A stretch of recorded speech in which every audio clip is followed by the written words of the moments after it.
आज जन्माष्टमी के पावन पर्व पर हम भगवान श्री कृष्ण की अलौकिक कथा का वर्णन करने जा रहे हैं।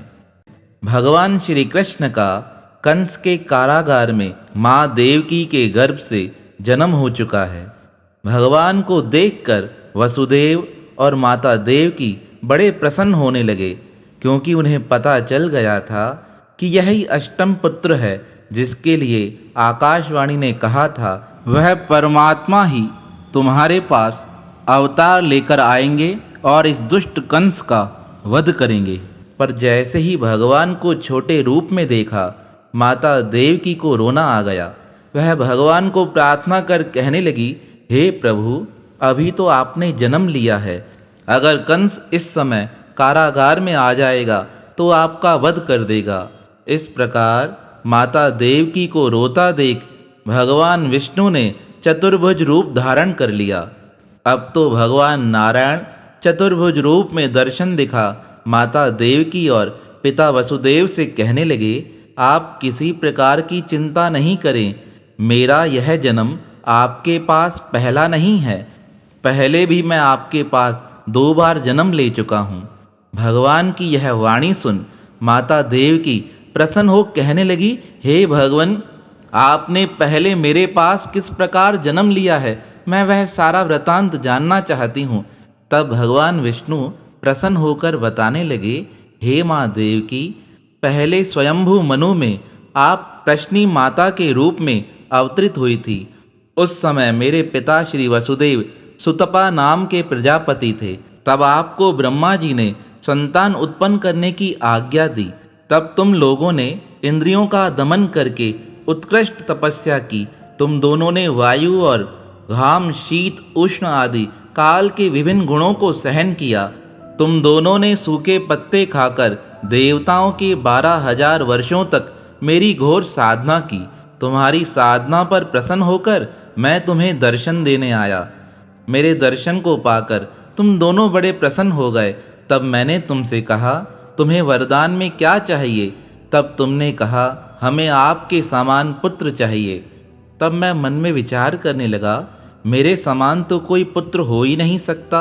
मेरे समान तो सिर्फ मैं ही हूँ, और शास्त्रों में ऐसा वर्णन आया है, अगर हम किसी को कोई वचन दे दें, उस वचन को अगर पूरा नहीं कर पाएं, तो उसके समान 3 गुना वस्तु का हमें दान करना चाहिए। तब मैंने मन में विचार किया, मेरे समान तो अन्य दुनिया में कोई है ही नहीं, इसलिए मैं 3 बार तुम्हारे पास जन्म लेकर आया था। पहले रूप में जब तुम प्रश्नी थी और मेरे पिता वसुदेव सुतपा थे, उस समय मैं प्रश्न गर्भ के रूप में आपके पास जन्म लेकर जगत में विख्यात हुआ। फिर दूसरे जन्म में आप अदिति बने और पिता वसुदेव कश्यप बने। तब मैं आपके पास उपेंद्र के रूप में जन्म लेके आया। उपेंद्र का अर्थ होता है इंद्र का छोटा भाई, और उस समय मेरा शरीर बड़ा छोटा था, तो संसार में मैं वामन के रूप में विख्यात हुआ। अब तीसरे जन्म में मैं श्री कृष्ण के रूप में आपके पास जन्म लेकर आया हूँ। भगवान की यह सारी वाणी सुन माता देव की बड़ी प्रसन्न हो गई। कहने लगी, हे भगवान, अभी आप छोटे रूप में हो, यह कंस आपको मार सकता है। तब भगवान पुनः कहने लगे, आप चिंता न करो, आपकी बेड़ियां स्वतः खुल जाएंगी। ऐसा कहते ही माता देवकी और पिता वसुदेव की हाथों में बंधी बेड़ियां खुल गई। भगवान विष्णु का आदेश मानकर अब तो वसुदेव श्री कृष्ण को एक टोकरी में बिठाकर नंद बाबा के घर छोड़कर आए, और नंद बाबा के घर जन्मी एक कन्या को अपने साथ कारागार में लेकर आए। जैसे ही प्रातःकाल दुष्ट कंस को पता चला देवकी ने बालक को जन्म दिया है, वह उस बालक को मारने के लिए कारागार में आया, और जैसे ही उसने बालक को मारने का प्रयास किया, वह कन्या अपने आप कंस के हाथ से अदृश्य हो गई और जाते जाते कहकर गई, हे दुष्ट कंस, तुझे मारने वाला गोकुल में जन्म ले चुका है। उसकी यह वाणी सुन कंस बड़ा भयभीत हो गया। वह देवकी से पूछने लगा, तुमने मुझसे झूठ कहा है, यह तो कन्या थी। आकाशवाणी के अनुसार तुम्हारे पास तो पुत्र का जन्म होना था। तब वसुदेव हंसते हुए कहने लगे, यही तो परमात्मा की माया है जिसका पार पाना साधारण मनुष्य के लिए संभव नहीं है। अब तो नंद बाबा के घर रहकर भगवान ने अनंत लीलाएं की।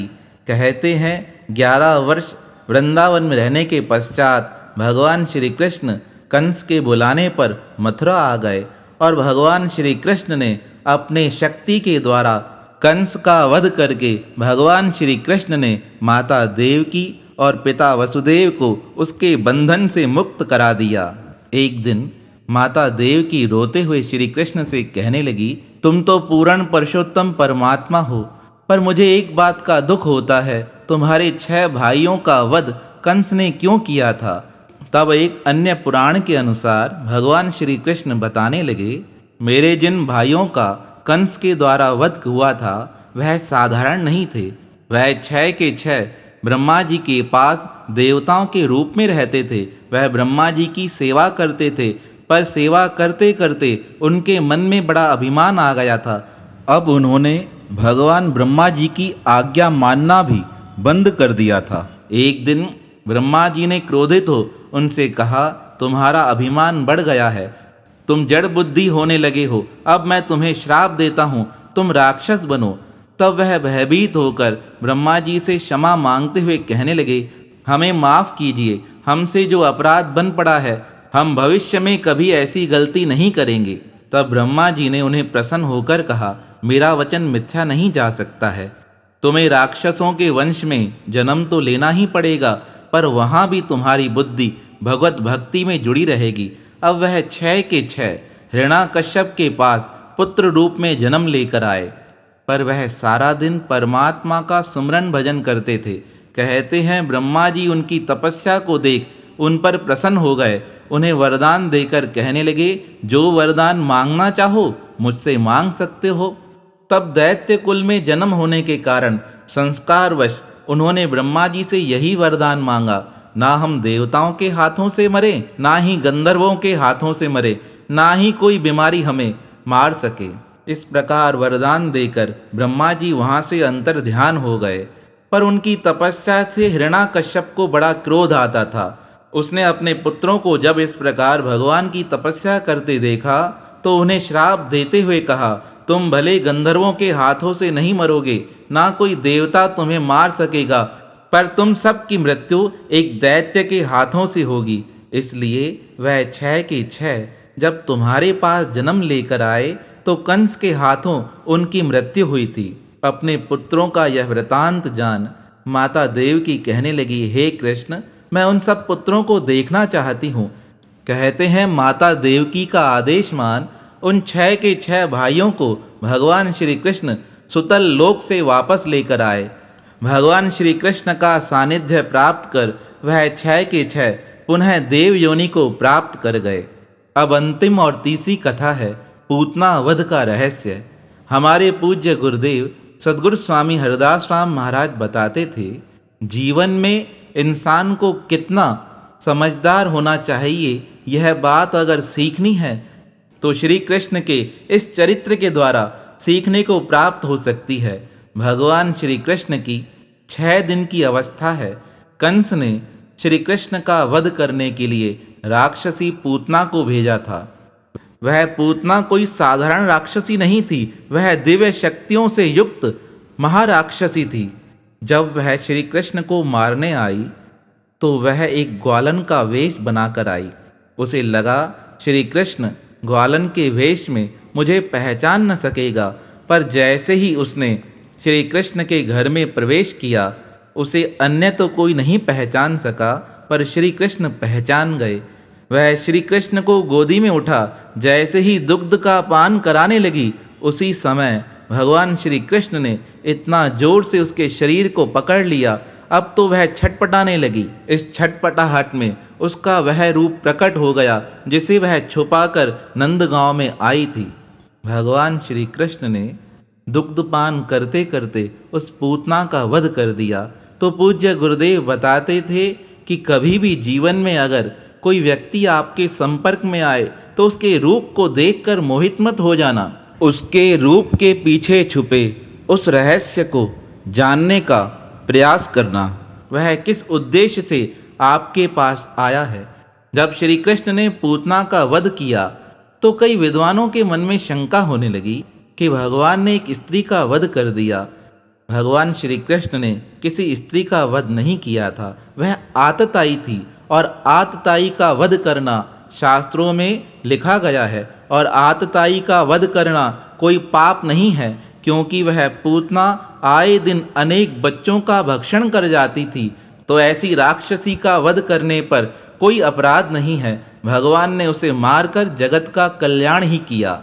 और कई शास्त्र इस प्रकार बताते हैं कि भगवान श्री कृष्ण ने पूतना को मातृलोक दिया था। उसका भी एक कारण है। जब भगवान श्री कृष्ण वामन रूप में राजा बलि के पास दान मांगने आए थे, तब यह पूतना राजा बलि की बहन थी। तब उसने भगवान वामन को देखकर मन में यह विचार किया था, काश यह बालक मेरा पुत्र होता। अब अंतर्यामी भगवान तो सबके मन की बात जानते हैं। उन्होंने मन से कहा तथास्तु।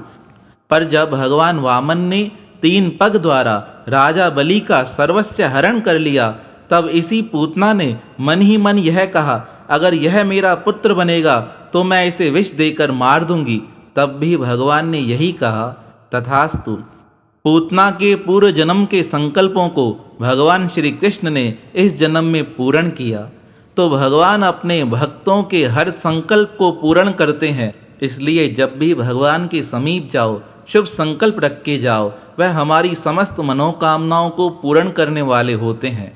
तो आज का पावन दिवस, जिसे श्री कृष्ण जन्माष्टमी के नाम से जाना जाता है, वह हमारे जीवन में पुनः नया संदेश लेकर आया है। तो श्री कृष्ण के पावन जन्म दिवस की आप सबको बधाई हो, बधाई हो, बधाई हो।